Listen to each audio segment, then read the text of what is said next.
Theresa, it's a gorgeous day here. We're in Gilbert, Arizona. If you could see behind us, that's the Gilbert, Arizona Farmers Market. A lot of action going on. There's so many people, young families here. Gilbert is a growing community, wonderful place to live. I'm with Theresa Young, as I mentioned, and we're here to talk about strategies. Now, this is a kind of a really competitive, tough market.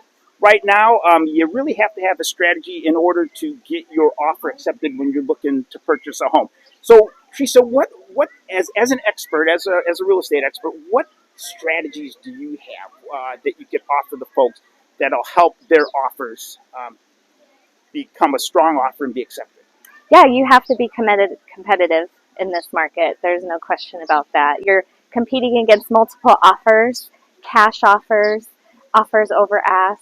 So some of the things that we do is identifying what the market is asking for, what are people doing, and what are sellers wanting. So number one, coming in with a strong offer at or above ask if it's appropriate.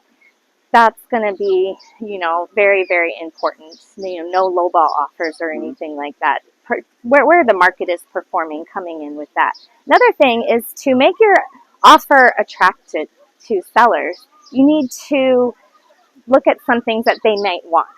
So they may need to close sooner than later. So you need to be flexible with your closing. So there's some programs if you're going to be financing. If you're going to be, getting a loan for the house, you can work with your lender to get the underwriting done before you can come in pre-approved versus pre-qualified, so that the seller knows that you're a little bit ahead of the game when it comes to getting your financing squared away if you're financing. Another thing is waiving the contingencies or lessening the contingencies. So as an agent, I want to namely protect my buyers and protect their money. So there's some things that we can do to where if you are coming in, over ask and it doesn't appraise, that could be a concern. We could do it where you waive the appraisal and you would pay what the difference is. But if you're not comfortable with that, or you might not be in a position to do that, you only have, X amount to work with, we can do an appraisal shortfall. And what that'll do is if the appraisal comes in higher, you can pay the difference up to a certain amount that you're comfortable with. So, if it's over this, you're not going to go there. So again, protecting your investment, protecting your money that way. There's also something that you can do is give more earnest money, get more skin in the game, show the seller that you're really serious about wanting to purchase this home. You can make a higher amount of earnest money, or you can make your earnest money non-refundable. There's a clause that we can put in the contract, and that really tells them that you are serious about making this deal work. A lot of sellers are also facing the situation where they want to sell now and they want to close and get their equity, but they don't want to move yet, or they can't move yet. They need to find a house too. So offering a post-possession to the seller where you buy their house, but they can stay in it and basically rent back from you. And there's documents that we can prepare that protects both parties in that instance, and it's actually becoming quite common now. So as a buyer looking at it and finding out what are the seller's needs. Now, with that being said, negotiating on your behalf is what we do. So we need to make that phone call. So when we're submitting an offer, we pick up the phone right away and we're calling the agent even, beforehand. We're finding out what the seller needs and what they want.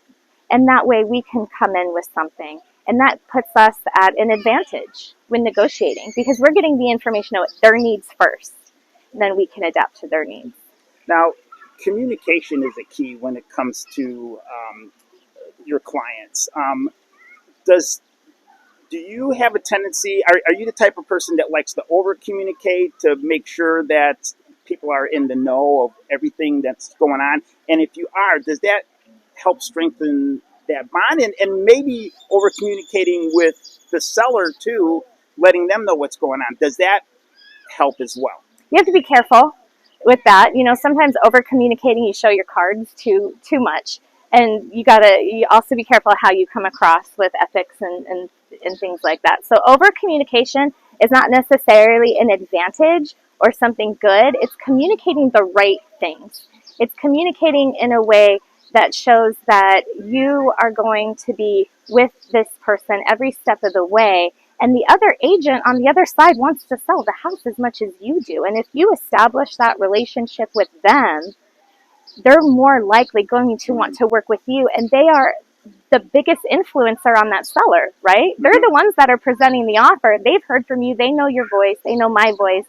They know what's going on. I have, if you are financing, I have the lender call the agent selling the house as well to tell them, how strong you are, how serious you are. So when they're presenting offers to the seller, you're going to have an advantage because you have a human connection, right?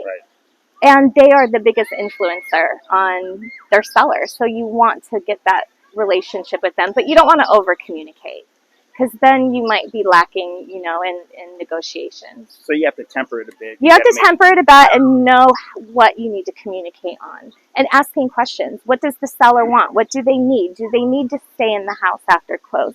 They're looking for a quick close.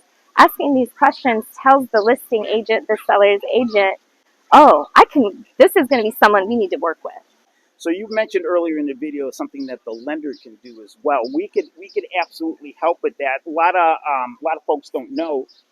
We could actually have this program where we can get the person who's buying the home pre-qualified and pre-approved even before they go out looking at homes. I love that. Yeah, I love that. So what that does is, for example, before they even go out and start looking at homes, we take their file as if they are under contract, turn it into the processor and the underwriter. The underwriter actually underwrites it. Maybe they'll come back with some conditions, but as long as it's conditionally approved, after that, then if you get under contract, we can close your home in 15 days or less. 15 days. In a lot of cases. Yes. Yeah. And if they have an appraisal waiver with there, we can even do it in 10 days. Yeah, and it looks as good as cash, too. And at the end of the day, a wire transfer is a wire transfer, whether it's being financed or it's cash. So the seller is going to get the money, and we can position people to be strong like cash offers. And in this market, like I said, it's really competitive. There are a lot of cash offers out there. There are a lot of folks from California who are buying homes as investment property that you have to compete with. So, yeah, this is just like a cash offer. So it's great. So ask your lender, ask your real estate agent about those programs. Is there anything else that you'd like them to talk about that we've missed? Escalation clauses. Escalation clauses. How could I forget? This is one of the biggest ones. Well, okay. Tell us, what is an escalation clause? Okay, so an escalation clause is something that you put in the contract when you make the offer on the home. And it's basically saying, if anybody comes in with a higher bid than mine, I'm willing to go X amount of dollars over that and beat them, right? And so you're escalating the contract. But you set your parameters. So again, I can look at your financial situation and we can look at what's going on and still give you protection, still give you confidence, but still position you to where you're beating out people without even having to do a counter. So those are really helpful. Great. Theresa, thank you so much. This is great information.